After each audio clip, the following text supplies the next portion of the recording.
नमस्कार मंडळी, आज आपण गोकुळ दूध या ट्रकवर गाडी टँकरवर काम करत असलेले ड्रायव्हर त्यांच्यासोबत त्यांचा प्रवास कसा झाला आणि ज्या कुणाला तरुण वर्गाला या क्षेत्रात शिरायचे आहे त्यांनी ही मुलाखत जरूर ऐका. नमस्कार सर, तुमचे नाव आणि गाव कोणते ते सांगा. माझे नाव गजानन बाजीराव पाटील. आमचं गाव कर्नाटक मध्ये येत आहे. हदनाळ म्हणून गाव आहे, निप्पाणी तालुका. तुम्ही या क्षेत्रात कसे काय आला? म्हणजे मी 2004 सालाला या क्षेत्रात आलो ड्रायव्हिंग धंद्यात. 2005 ची माझी लायसन आहे.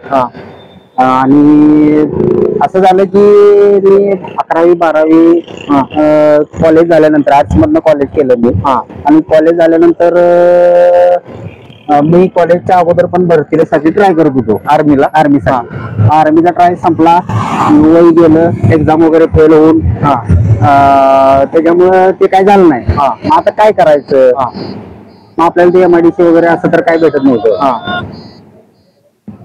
नव्हतं मग किंवा आपल्याला परवडत नव्हतं, म्हणून आम्ही या धंद्यात आलो. किती वर्ष झाली तुम्ही गाडी चालवतात? आता 2005 पासून ते 19 वर्ष झाले, 20 वर्ष झाले. आता हे तुम्ही दूध कुठे भरताय आणि कुठे नेऊन पोच करताय? कोल्हापुरातून भरून मुंबई वाशी शाखेला जाते का? मग तिथे गेल्यावर कसं काय प्रोसिजर कशी असते? इथनं उचलून गेल्यावर तिथे मग मनानं टँकर खाली होते का? कसं काय, कसं करायचं? इथून गेल्यानंतर तिथे नंबर असतात का?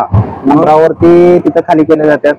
त्यांच्या काय प्रोसिजर ना असेल तसं ती खाली केलं जातं. त्या टँकर मध्ये आपल्याला साधारण किती लिटर दूध बसते? 20,000 लिटर बसते. 23,500. होय. आणि समजा असली नवीन गाडी घ्यायची म्हणली तर किती लाखापर्यंत जाते? भारत बेनची नवी गाडी 12 टायर घ्यायची म्हणली तर 44 लाखापर्यंत जाते. 44 आणि गाडी टाकी 10 लाख 54-55 लाखापर्यंत बजेट जाते. नुसतं स्ट्रक्चर म्हणल्यावर कितीला पडते? फक्त गाडी म्हणला तर 24 ला. आणि परत ते टाकीचा खर्च वेगळा कितीला जाते? 11 लाख 12 लाख रुपये. टोटल किती होते? 55-56 लाख. तुम्ही गाडी चालवत असताना NH4 ला तुमच्या समोर एखादा ऍक्सिडेंट घडलेला कुठला सांगू शकताय का? एक्सप्रेसला मुंबई हायवेला. कसा झाला होता? समोरून आलेली गाडी माझ्या समोरच पलटी झालेली आणि पुरा फॅमिली होती त्यात. आणि भरपूर म्हणजे त्यांचा दंगा वगैरे चालू होता, अडकून बसलेली होती ती गाडी. गाडीच पलटी झालेली होती. पावसाचे दिवस होते आणि गाडी पलटी झालेली होती. मग आपल्या भारत बेनच्या ज्या गोकुळ संघ आहे का, त्यावर किती साधारण गाड्या आहे? ती एक मुंबई पुणे शाखेला म्हणजे सगळ्यांना 200-250 असतात. 1-2-250. एका दिवसाला कोल्हापूरमध्ये साधारण किती दूध जमा होत असेल? आपल्या गोकुळचं 18-19 लाख होती एका दिवसाला. 19 लाख संकलन. 19 लाख लिटर संकलन एका दिवसाला. तुम्ही नॉनस्टॉप किती किलोमीटर गाडी चालवू शकता? 1000 किलोमीटर गाडी चालू. 1000 किलोमीटर. गाडीचे वजन किती किलो आहे? म्हणजे आपलं साधारण किती टन?